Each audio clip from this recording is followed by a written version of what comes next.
Benvolguts a un nou episodi de Mentre, soc la Berta i avui som amb Ignasi Moreta, editor de Fragmenta, precisament per parlar i descobrir aquesta editorial, Fragmenta. Molt bon dia, Ignasi, moltes gràcies per rebre'ns. Gràcies, bon dia. Per començar, i breument, per aquelles persones que no coneguin què és Fragmenta, què és aquesta editorial?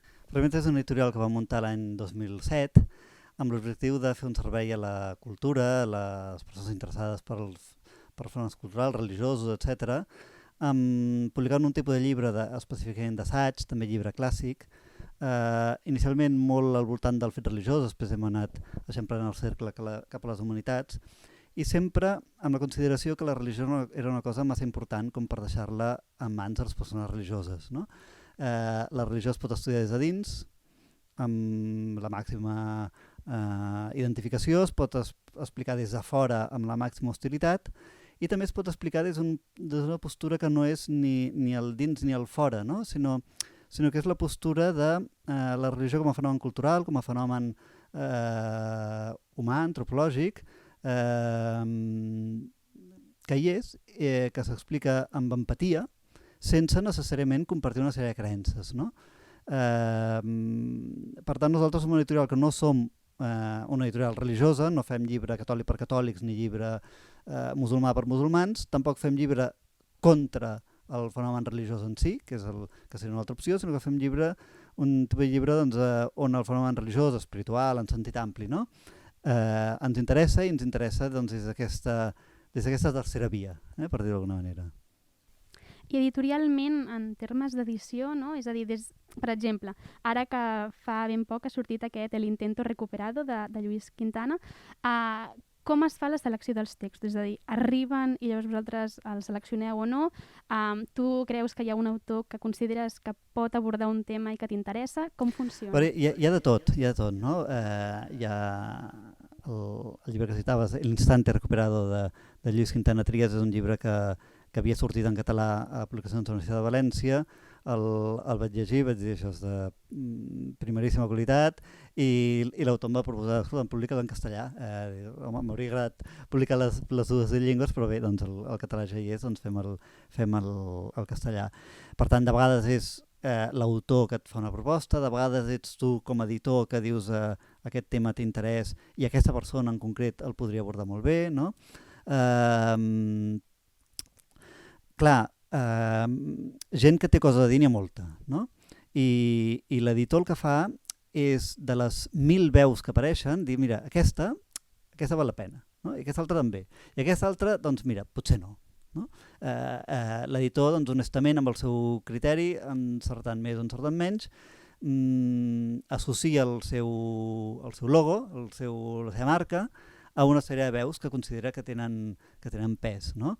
En la mesura que el lector cregui que les veus que li ha ofert aquell editor no l'han decebut mai, doncs aleshores es fiarà d'aquell editor. En la mesura que un editor doncs, t'ha venut coses doncs, més discutibles, doncs dius, aquí m'ho penso dues vegades, no? I per tant el meu objectiu és que la gent percebi que Fragmenta s'associa sempre a veus de primera fila, no? A veus que tenen alguna cosa a dir, no? Insisteixo, hi ha molta gent que diu moltes coses, no? I crec que la feina d'editor, com la feina del periodista, és dir, doncs mira, aquest li hem de posar un micro, d'aquest ens hem de fer portaveus, no? I posar-lo en comunicació amb el públic lector. I tanmateix, diria, si no m'equivoco, que teniu un total de 6 o 7 col·leccions, no? És a dir, per una banda teniu uns assaigs, després teniu introduccions, els sagrats i els clàssics, fora de col·lecció, després també teniu Òpera Òmnia Ramon Pàniker, que després m'agradaria parlar-ne més àmpliament, la part també en castellà, no? I després també els petits fragments. Amb totes aquestes col·leccions, què intenteu? És a dir, la diversificació aquesta, com s'estructura o a què es dedica cada? Sí, hi ha col·leccions que hem treballat més, altres que només les veiem molt clares i després doncs, potser no els hem acabat de donar prou recorregut, altres s'han acabat. Per exemple, Petit Fragmenta va ser una aventura per fer un fragmenta per nens que finalment va créixer prou i ha generat una una nova editorial que és Aquí Ara, que porta la meva exsòcia Inés Castelbranco, i per tant Petit Fragmenta ha acabat com a Petit Fragmenta perquè ha tingut continuïtat amb un segell propi que diguem, fa la seva vida, no? La col·lecció Assaig és la col·lecció, diguem-ne, genèrica, és la col·lecció on hi va tot el que no encaixa exactament amb alguna de les col·leccions concretes, no?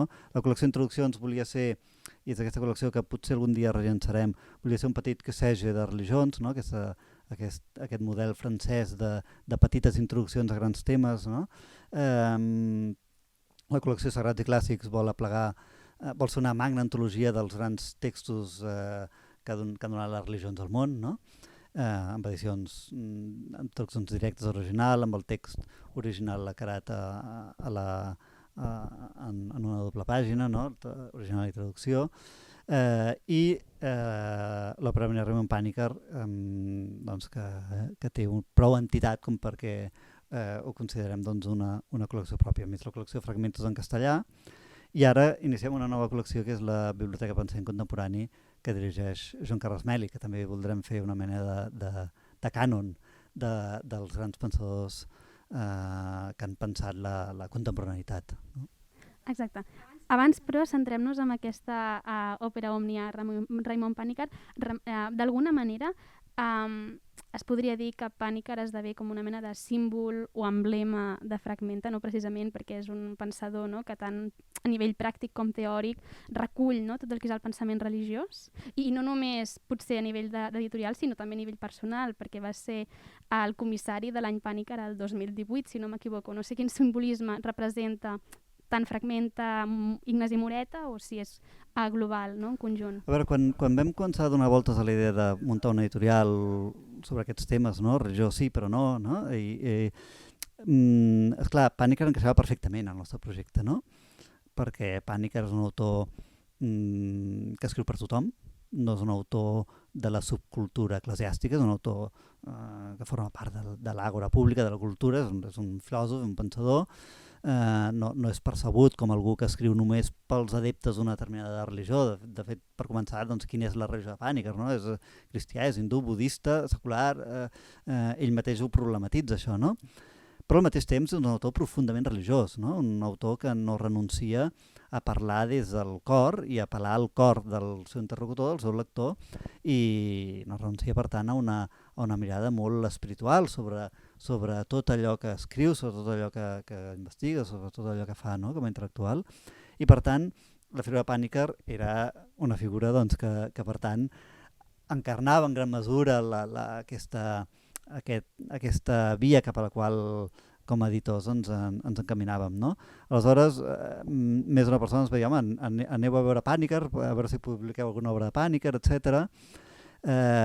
Jo Pàniker no el coneixia, l'havia saludat en un parell d'ocasions, havíem intercanviat alguna nota, però no es pot dir que el conegués personalment. El cas és que m'hi vaig fer presentar per Jordi Pigem, el vam anar a veure l'any 2006, li vam explicar el projecte, li va agradar, i d'aquella primera conversa em va sortir la publicació de la Iniciació als Veda, que és un llibre breu, preciós, una petita perla, on un pensador occidental, com en el fons no deixa de ser Pàniker, ens acosta, ens fa de Cicerone cap a una saviesa mil·lenària índia, com és el conjunt del que aquí anomenem les escriptures hindús, no? Els Vedes, els Upanishads, la Bhagavad Gita, etc.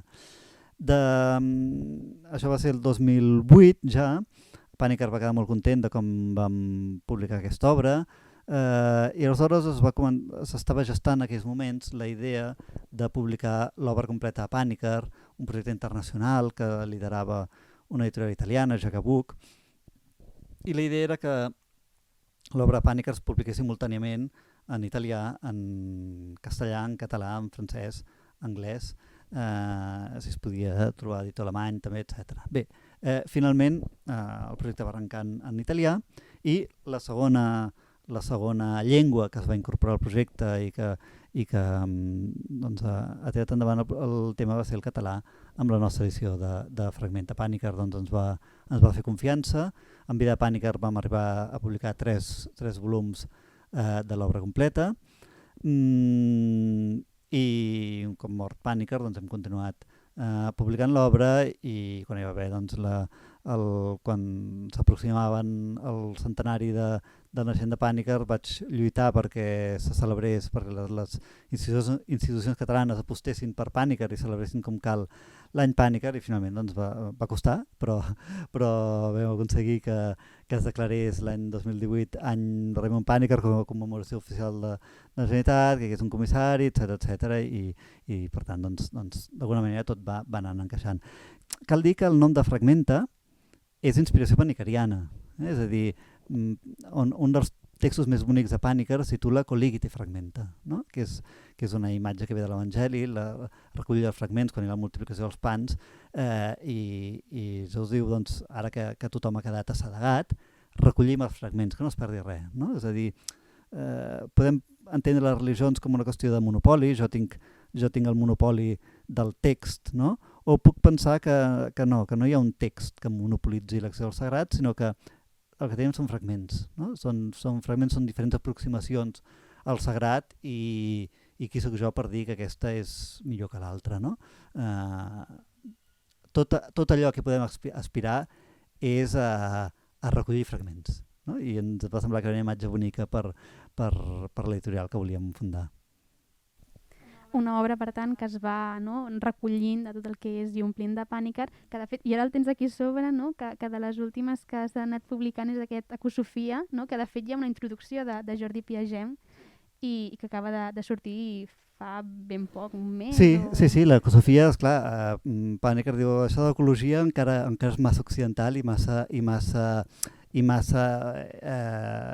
paradigma extractiu, és a dir, ecologia vol dir el logos de la Terra, no? I per tant la raó, Occident, etc, que vol explotar la Terra i que simplement l'ecologia es planteja que els nostres nets també la puguin explotar, però en el fons estem en el paradigma extractiu, no? El que hem de pensar no és el logos de la Terra, sinó la saviesa de la Terra, no? Ecosofia, no? La saviesa, i no la saviesa en el sentit de què sap l'home de la Terra, sinó què sap la Terra de mi, no? És a dir, la Terra també és subjecte de coneixement, no només objecte, no? I això és el que en aquest volum Ecosofia Pàniker explica molt bé, no? I en aquest sentit és una reflexió sobre l'ecologia que comença doncs, discutint el terme ecologia i proposant un altre i que doncs, recull molt bé les intuïcions de Pàniker sobre aquest tema. I tanmateix, no, clarament, Pàniker és una figura fonamental dins de Fragmenta, però també hi ha altres persones, no, que també han tingut un paper molt destacat, com per exemple Lluís Duc, no? que tant hi ha obres seves, de fet crec que hi ha una amb tu, no? Que són les conversacions amb Lluís Duc, però tant ell com a obra, no? Sobre ell, com ell tanmateix escrivint, també és una persona fonamental dins de l'editorial. Sí, Lluís Duc és un pensador de primer ordre, que a més vaig fer aquestes converses amb ell perquè Lluís Duc, a part de la seva obra escrita, era un gran conversador i fins i tot diria que en la intimitat molt divertit. I Lluís Duc per mi és un autor molt important, primer perquè també està en aquesta idea d'un autor que no renuncia a la seva espiritualitat, era un monjo de Montserrat, però que no escriu pel món de la seva pròpia confessió religiosa, escriu per tothom, no? I per tant la seva fe no és un límit, no és algú que, no, clar, com que és catòlic, doncs clar, això no ho pot pensar o això ha de pensar-ho d'aquesta manera o d'aquesta altra, no, és un autor ambiciós, és un autor que pensa per si mateix, que diu el que vol, era molt lliure, i hi ha una idea de Lluís Duc que a mi m'agrada molt i que recull molt bé també o fragmenta, està molt en aquest esperit, no? Lluís Duc diu les religions no estan en crisi, perquè ens continuem fent les preguntes de sempre, no? Què som, d'on venim, on anem, no? I això no està en crisi, ens fem les mateixes preguntes que els nostres avis, i per tant som igual de religiosos que els nostres pares i que els nostres avis. El que ha entrat en crisi en tot cas són les respostes institucionals a les preguntes religioses, no? Les esglésies estan en crisi, però les preguntes religioses no. Per tant, som davant d'una crisi de respostes, però no davant d'una crisi de preguntes, no? Jo això trobo que està molt ben vist, no? I I precisament en un món on ens continuem fent preguntes, continuem indagant espiritualment, però ja no acceptem respostes predonades, precisament en un món com aquest necessitem bons acompanyants. I això és el que fa una editorial com Fragmenta. Doncs aquesta indagació, evidentment la pots fer tu sol, però home,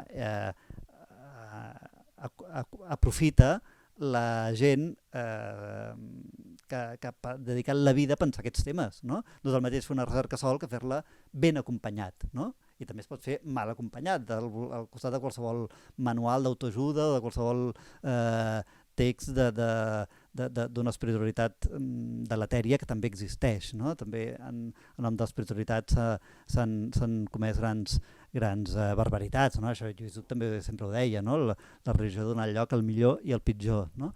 De manera que, sí, Panikkar, Duc, són autors que responen a una manera de concebre el fet religiós doncs, que té un sentit, no? I per tant que Fragmenta, que hem apostat per aquests autors, doncs, és per començar perquè ens hem sentit influïts per aquests autors, no? I per tant hi ha una comunitat d'idees que et porta doncs, a unes apostes que al final resulten molt naturals i molt espontànies. Un Lluís Duc, que també, si no m'equivoco, és mestre i ben reivindicat per part de Joan Carles Mèlich, que, i això em permet introduir aquesta nova col·lecció de la Biblioteca de Pensament Contemporani que dirigeix Joan Carles Mèlich. No sé si podem seguir aprofundint en aquesta nova introducció i també parlar d'aquestes 3 obres, no? que es publiquen pràcticament a la vegada, de Simone Weil, Rudolf Otto i René Girard. Com és que aquestes 3 seleccions, no? I ara? Sí, amb Joan Carles Mèlich, amb qui tenim els cursis en dirien una gran complicitat, perquè bé, ens entenem molt bé i tenim doncs, històries diferents, diferents i no tan diferents, no? Però evidentment som de generacions diferents i hem tingut itineraris diferents, però d'alguna manera també tenim molts punts en comú i va sorgir la idea, parlant-ne, doncs, de poder fer una col·lecció que servís com a porta d'entrada a grans autors. No? Una col·lecció on hi haguessin obres no excessivament llargues, tampoc allò buscar les 80 pàgines, si un llibre té 80 pàgines, en té 80, si en té 300, en té 300, però no voldríem publicar-ne una de 1.000 o una de 500. Llibres més o menys acotats, que per qui no coneix una obra d'un autor però el vulgui conèixer, doncs siguin una manera d'entrar-hi, no? Una manera amable i suau d'entrar-hi. No?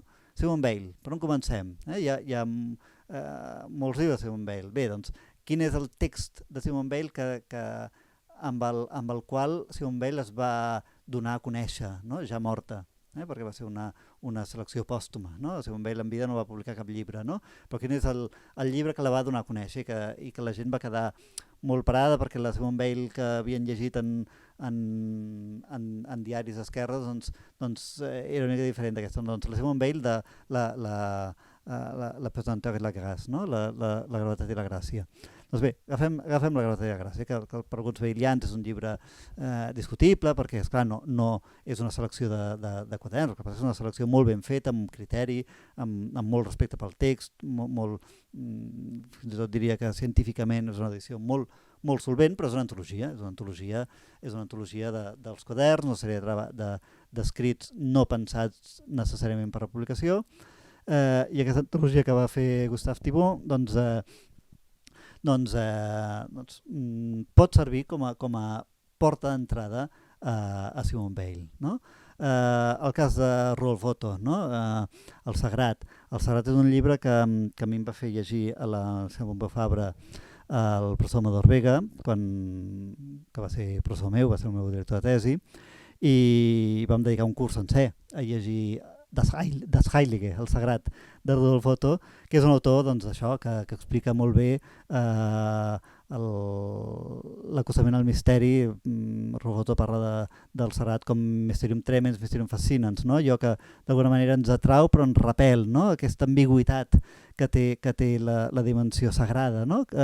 I per tant Rudolf Otto és un clàssic de primer ordre, no?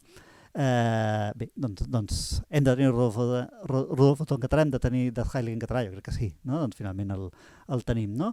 I René Girard no s'havia publicat mai en català, el lector català hi ha pogut accedir per edicions, sobretot a Anagrama, i per tant doncs és un autor que no és desconegut en absolut pel lector català, però el lector català no l'ha pogut llegir en la seva llengua, i hi ha Víctor Pérez, que ha sigut l'ànima de l'edició, juntament amb la traductora Maica Laoz. Li vam preguntar a veure quin llibre de René Girard suggeriries tu com el llibre per entrar en el món de René Girard. Després ja en farem altres si convé o si ens animem, no? Però per quin comencem? I ens va dir aquest, no? Veig a tant caure com el llamp, resumeix molt bé tot Girard a partir de l'escriptura del mateix Girard, no? Doncs comencem per aquí.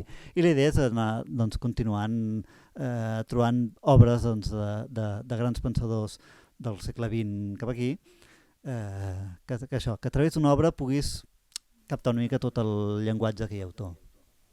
I en ment futures hi ha obres seleccionades? Sí, el que passa que estem pactant, negociant, avui mateix he estat intercanviant correus amb una gent literària d'un autor que ja és mort i que volem publicar, i aquestes coses fins que no ho tens firmat no ho pots fer públic, però sí, la col·lecció volem que tingui llarga vida i que tingui moviment i tant.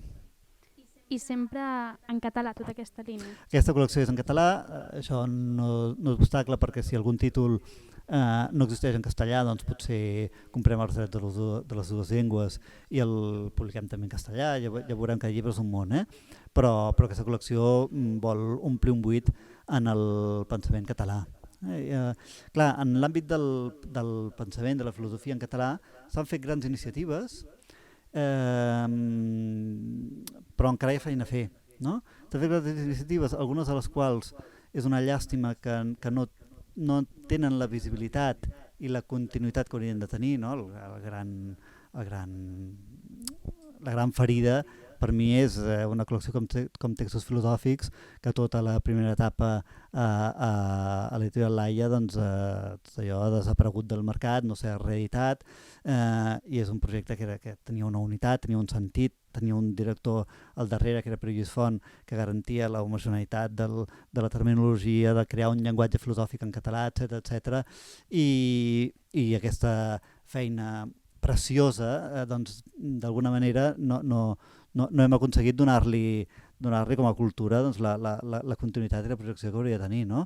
O altres col·leccions de pensament a Edicions 62 mateix o en altres editorials, no? Per tant, hi ha una base sòlida, no? Pel que fa al pensament en llengua catalana, però encara hi ha moltes llacunes i molta feina que no hem desenvolupat a fons com caldria.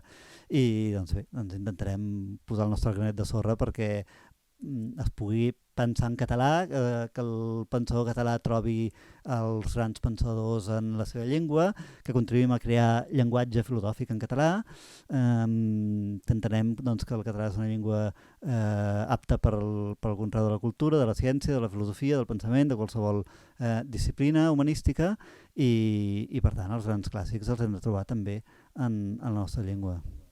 Evidentment, i tant de bo, i quina sort tenir les iniciatives que realment ens acosten doncs, aquest pensament en català. Però tanmateix Fragmenta, no? I abans ho comentàvem, també té una secció en castellà. És a dir, quin és el criteri que se segueix? Totes les obres que es publiquen, a excepció d'aquestes que comentàvem, no? Totes les obres que es publiquen després també es tradueixen en castellà o no totes? Com funciona? Cada llibre és un món. Cada llibre és un món, llavors hi ha llibre que té sentit publicar-lo en català i potser no té sentit publicar-lo en castellà, pels motius que sigui, no? No tot s'ha de duplicar. Hi ha llibres que té sentit fer-los en castellà i no té sentit duplicar-los en català. Per exemple, jo no sóc partidari de traduir del castellà al català. Així com a norma general. He publicat molt, He publicat molt llibres escrits en castellà i traduïts al català. El que passa és que sempre hi ha un motiu, no? Hi ha un marc. Per exemple, doncs, l'obra completa de Pàniker. Doncs, home, si fem una obra completa de completa, tot Pànic en català, doncs evidentment si hi ha llibres que Pànic es escriuen en castellà, doncs per raons de coherència del marc, allò ho està traduït del castellà al català, no? Després hi ha autors que han escrit en totes dues llengües, no? I que per tant el lector està avasat a llegir-lo en una llengua o en una altra, no? Parlàvem doncs del mateix Mèlic, el mateix Lluís Duc, són autors que han publicat indistintament en català i en castellà, no? Aleshores, si un llibre per motius X, perquè hi havia un estímul d'un editor o una col·lecció, el que sigui, Lluís Duc o Mèlic o qui sigui, el va escriure en castellà, servir-li aquest text al lector en català, a mi em sembla que en termes culturals és perfectament lògic, no? Perquè el llegim i quan algú li coneixem la veu, el llegim i li sentim la veu quan el llegim, no? I per tant, si és un autor que s'expressa en català, que ha publicat en català, que ha escrit en català, doncs si aquest llibre l'ha fet en castellà, però l'hem publicat en català, em sembla que té tot el sentit del món. Ara, un autor com Juan Martín Velasco, que és un autor esplèndid, que a mi m'agrada molt, en castellà, obra publicada a Trota, va morir fa uns mesos, m'havia honorat amb, no diré amb la seva amistat, però sí que havia tingut algunes converses amb ell. Per mi no té sentit traduir un Juan Martín Velasco del castellà al català. Per què? Doncs perquè és un autor que és un autor castellà, que és un autor que no parlava català, l'entenia perfectament, perquè era un home de cultura àmplia, però traduir un autor castellà, netament castellà, que escriu en castellà, que no és català, traduir-lo al català, per mi no té sentit, no?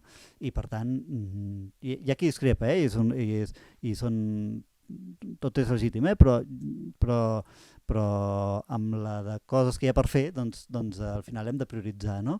I per tant jo, grans pensadors, grans teòlegs, grans filòsofs d'expressió castellana traduïts al català, no hi veig sentit. Ara, si aquell autor resulta que publicava habitualment en català, doncs és una altra cosa, no? Per tant, una mica cada llibre és un món i llavors cada llibre decidim, doncs, aquest llibre el publiquem en les dues llengües, aquest llibre només el publiquem en català, aquest llibre només el publiquem en castellà. Cada llibre requereix un discerniment propi. I ara ja per acabar i concloure l'entrevista, creus que Fragment ha aconseguit omplir, sí, és que hi havia un buit dins del pensament religiós? A veure, la meva obsessió, quan vam muntar Fragmenta, és que no se'ns etiquetés com... És a dir, que no quedéssim reduïts a un gueto. No? Per què? Perquè la religió té una gran tendència al gueto. No? Té una gran tendència al gueto en el sentit de... Els que pensem d'aquesta manera ens elaborem una sèrie de materials per nosaltres mateixos i creem un clos tancat propi per nosaltres, no? I qui no pertany a aquest cercle també els veu com que aquests van a part, no? I la meva obsessió és dir, no, jo no vull seguir dintre, jo aquí dintre m'ofego, jo vull fer cultura, jo vull fer textos que pugui llegir tothom, jo no vull que se m'identifiqui amb una cosa tancada, reclusida de ser cristià, no és el meu món, no és això el meu projecte, no?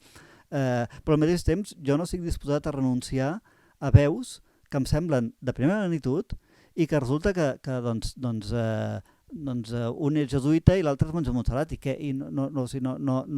sigui, tan aberrant em sembla quedar-me dins un gueto com rebutjar algú pel fet que les seves creences siguin d'aquestes o aquelles altres, no? I per tant la meva obsessió va ser hem de tractar el tema religiós sense complexos i parlant per tothom. I això modestament, o no sé si modestament, però crec que en gran mesura crec que s'ha aconseguit. No? És a dir, crec que, evidentment, hi ha molta feina a fer i voldria tenir molta més presència a les llibreries de la que tenim i que se'ns convidés més en determinats fòrums o llocs de pensament o en definitiva doncs, que els llibres venguessin molt més i tenir molta més incidència cultural que la que tenim. Però dintre de les limitacions i del fet que evidentment mai sentiré que els autors pels quals aposto tenen la projecció que crec que em mereixen, sempre pensaré que que mereixen molta més la que tenen. Malgrat tot, crec que, home, Fragmenta no és percebuda com gueto eclesiàstic, sinó que és una editorial d'assaig que té presència en totes les llibreries, i en aquest sentit, doncs, d'alguna forma la satisfacció del gran objectiu d'alguna manera s'ha aconseguit, crec que modestament es pot dir que sí. No?